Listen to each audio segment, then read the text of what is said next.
क्या आपका बच्चा भी आपकी बात फौरन नहीं मानता? तो रुकें, शायद मसला बच्चे में नहीं आपके अल्फाज में है। हम क्या करते हैं कि बस हुक्म देते हैं, मोबाइल रख दो, जैकेट पहन लो, खाना खाओ, ये काम करो। बच्चा सोचता है कि आखिर क्यों?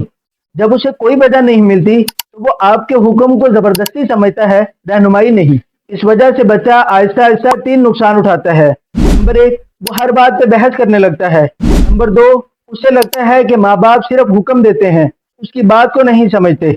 नंबर 3, वो दिल से अताअत करने की बजाय सिर्फ डर की वजह से बात मानता है और मौका मिलते ही इनकार कर देता है। इस्लाम हमें हिकमत और नरमी की तालीम देता है।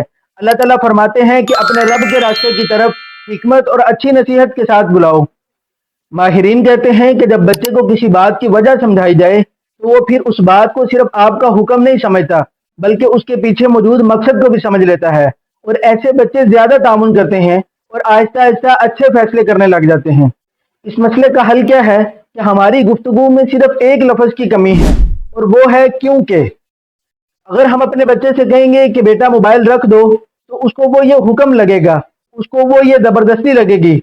मगर जब हम कहेंगे कि बेटा मोबाइल रख दो क्योंकि इससे आपकी आंखें थक जाएंगी, तो वो फिर हुक्म के मकसद को समझेगा।